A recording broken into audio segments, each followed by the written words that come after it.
Picture this. You're coming home from your intense, Top Gun level mission, and you're running low on fuel. You absolutely decimated the enemy team, pulling 5 kills, which makes you an ace. And now you just gotta go back home. Except, you didn't expect there to be 4 enemies right next to your airfield? I mean, I guess it's not the end of the world. The AI defenses should kick in, right? But before you even have time to think about that, a missile gets sent off in your direction, and, well, you just gotta pop flares and hope for the best. But, I mean, you're sitting on the ground, your engine's already off, it should be fine.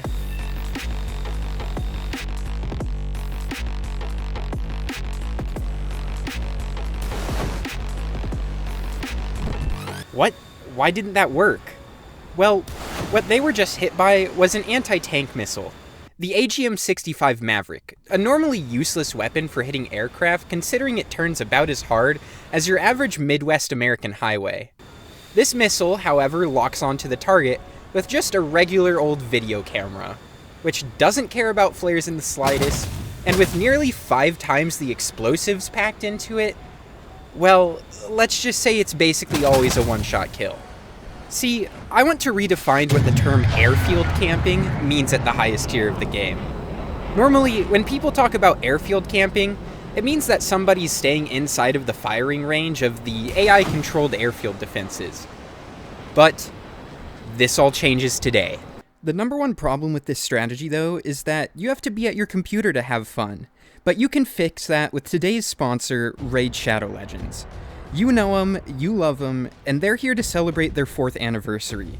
And in commemoration of this event, I'd like to pick my 4 favorite heroes. First, I gotta go with Norog. I mean, how could you not like him? He's just a big ol' pig. I'm also a big fan of characters that improve the defense of your team because a good defense is a strong offense. Second, I'd choose Ultimate Death Knight. I've been following this guy's character arc on the YouTube ads for a while now, and overall, he just seems like a fun guy to be around. Third is Lethea.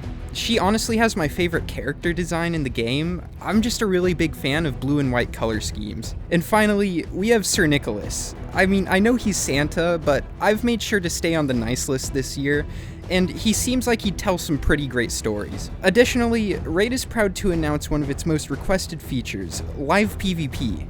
Pick and ban characters, duke it out with your opponent in real time with your best teams, and fight not just for your rank, but also for some amazing rewards. With all this exciting stuff and more coming to Raid, if you haven't started playing yet, then what are you waiting for? Use my link in the description or scan my QR code to get insane bonuses. We are talking about an epic champion Drake and other useful things. Once you're in and crushing your enemies, come find me under the name Perennial E. So just hit my link in the description and I'll see you on the battlefield. Lately in War Thunder, everything has undergone the supersize option, with both the maps and the number of players per team going up dramatically. And I want to bend this in my favor a few ways. First of all, a bigger map means more room to not run into enemy players. Even with the increased number of enemies, it doesn't account for the absolute size of the maps, and I'm gonna be able to just slip right by. Because of number 2, people in this game usually just go to the center of the map to fight. And that's exactly what I'm going to avoid. And number 3, the universal constant of any video game, your teammates will always let you down and die first. With this in mind, I set off along the edges of the map, cruising around just around the speed of sound.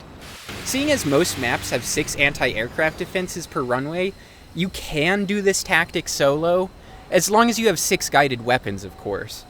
But I found it a lot better if you squad up with at least 2 friends. So true.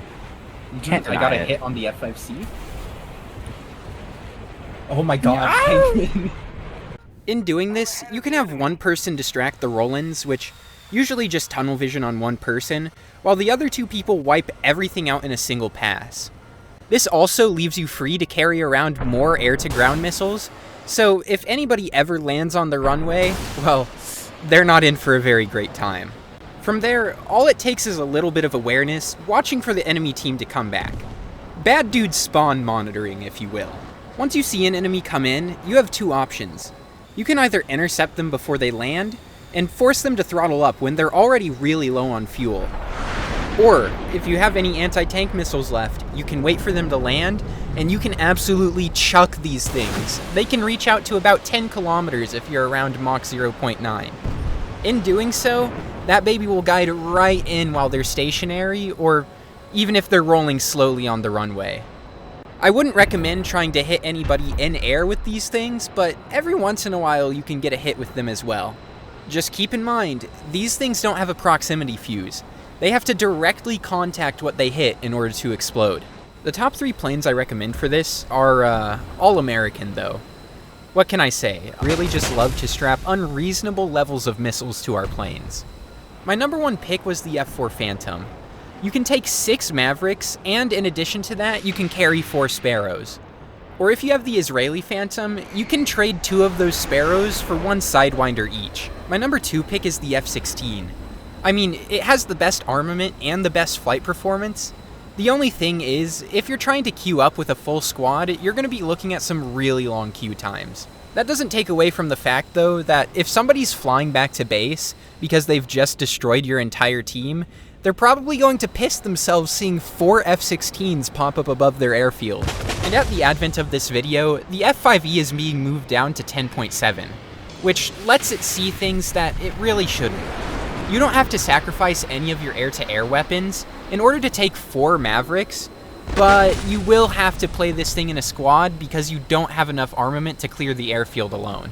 Honestly, the main catalyst is just having access to TV-guided weapons. All of them are fire and forget, which lets you just move on from one ground target to the next and then dash out of there before you get shot down. As the number 1 way to die doing this strategy is just sticking around the airfield for too long while you're still trying to take out the ground targets. Before the video comes to a close, I'd like to announce that I now have a second community squadron for you guys to join. So if you want to represent your favorite YouTuber, me, ya boy, and get free research on squadron vehicles, make sure to join the Discord so you can figure out how to apply. And finally, I'd just like to thank Raid Shadow Legends for sponsoring this video again. If you want to join, make sure to click my link in the description or take a picture of the QR code on screen. I'll see you guys next time. Bye-bye.